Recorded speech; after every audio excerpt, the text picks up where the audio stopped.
To me, that's the creepiest part of the story, I think. When pilots are sitting in the cockpit and they look out and there are these faces suddenly appear on the outside and they're looking in at them. Like that's nightmare stuff. Like that's, I don't know, that's just, to me, that would be absolutely terrifying.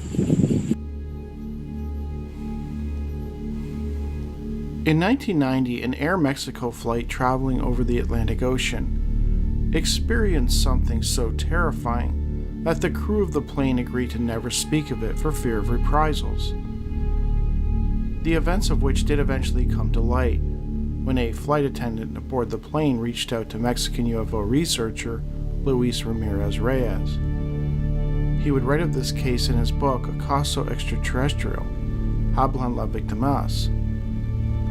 The case is beyond strange and brings to mind the classic Twilight Zone episode, Nightmare at 20,000 Feet, or more fittingly, the far superior George Miller directed segment of Twilight Zone the movie. Whichever you choose, if you are a fan, I'm sure you'll get a kick out of this case.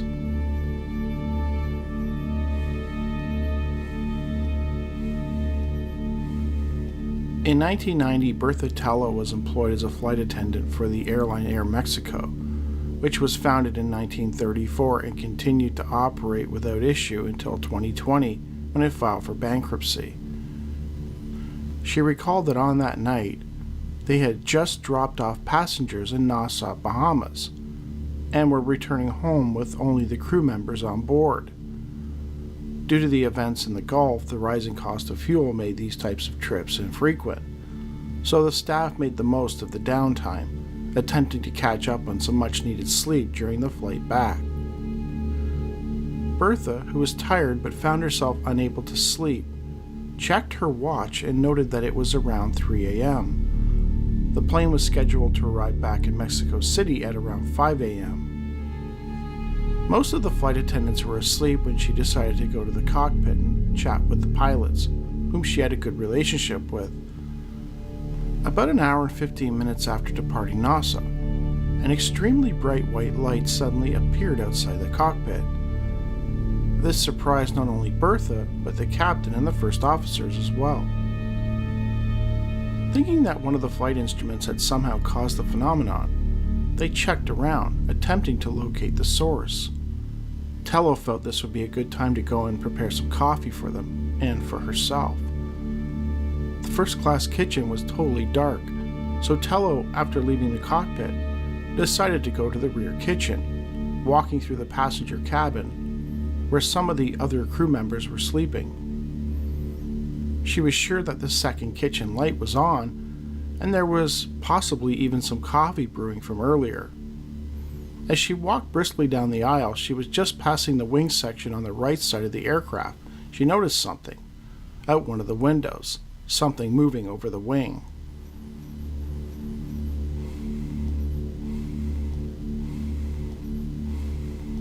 Passing the wing section on the right side of the aircraft, flight attendant Bertha Tello took notice of something moving out by the wing. She had been on countless flights and had never seen such a thing before. She was confused and couldn't process what she was observing. Given that she was tired and it was quite dark, she thought that maybe she was letting her imagination get the best of her. She shrugged it off and continued her walk towards the second kitchen. Once there, she prepared some fresh brewed coffee for the pilots.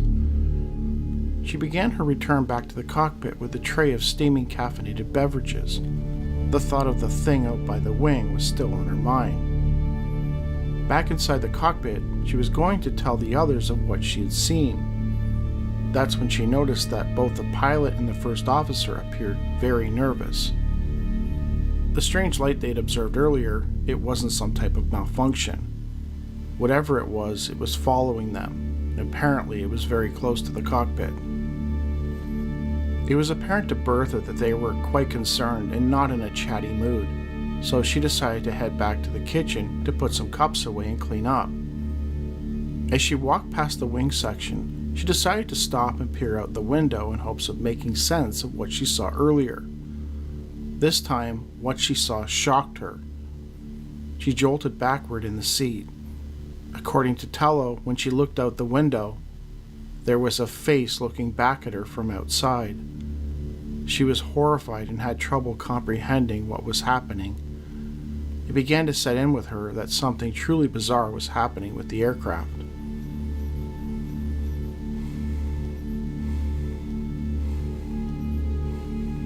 Terrified, Bertha raced back to the cockpit, telling the captain and the other flight crew what she had seen outside the plane. It was obvious to her that they didn't believe what she was saying, but they did seem to acknowledge that something had terrified her. They felt it was worth checking out, and so a crew member agreed to go back and look out the window to verify if there was really something there. Soon they arrived at the wing section and looked out the window on the right side of the plane. Bertha felt vindicated as the creature was still there, only it was now walking over the wing, heading towards the tip, as if it were getting ready to jump. Both Bertha and the crew member could see it. Neither had any idea what the creature was or how it was able to stay out there on the wing without getting blown off. It just didn't make sense. According to Tello, the creature's eyes were slanted and shiny, and its body was very thin. The crew member, watching the creature with her, suddenly became hysterical, yelling, "Bertha, there's more than one. There are three."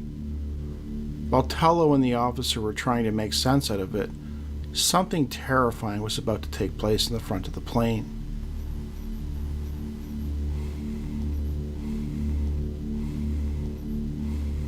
Back in the cockpit, the captain and the first officer could not believe their eyes when two of the creatures appeared outside the plane, peering into the window of the cockpit, looking in at the flight crew. It was like something out of a horror film. As they watched them, the captain and the first officer found that they were having trouble controlling the flight instruments. Everything was going haywire. They were at a complete loss to explain any of it and had no idea what the creatures were looking in at them.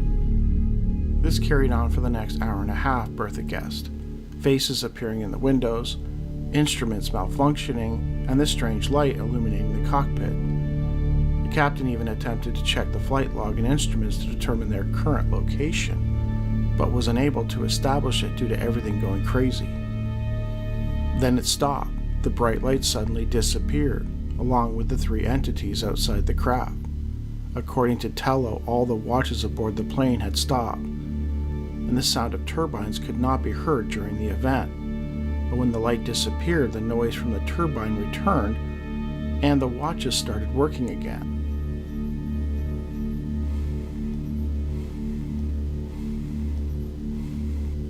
Once the light vanished and everything returned to working order, they were able to land safely at the Benito Juarez Airport in Mexico City. According to Tello, there was a difference of 3 to 5 minutes in the watches, but to her it felt like an hour.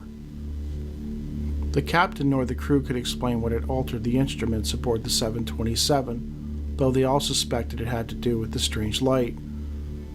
Upon landing, everyone on board the plane had made a pact to never speak of it to anyone, as talking of such matters was strictly forbidden by the airline, and it could result in immediate dismissal.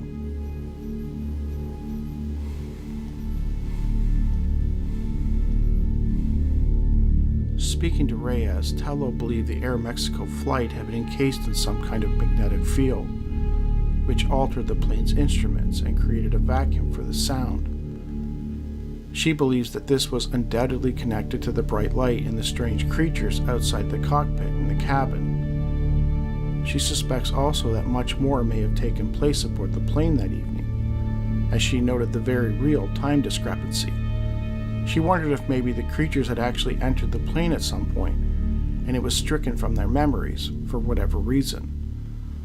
Tello told Reyes that some of the people aboard the flight that evening simply could not accept what had happened to them, and offered up the theory that they were possibly all suffering from mass hallucination, or temporary insanity, though this did not explain how they all saw and experienced the same thing. Nor does it explain the 3 minutes where all the clocks and watches on the plane seemed to malfunction and everything went haywire.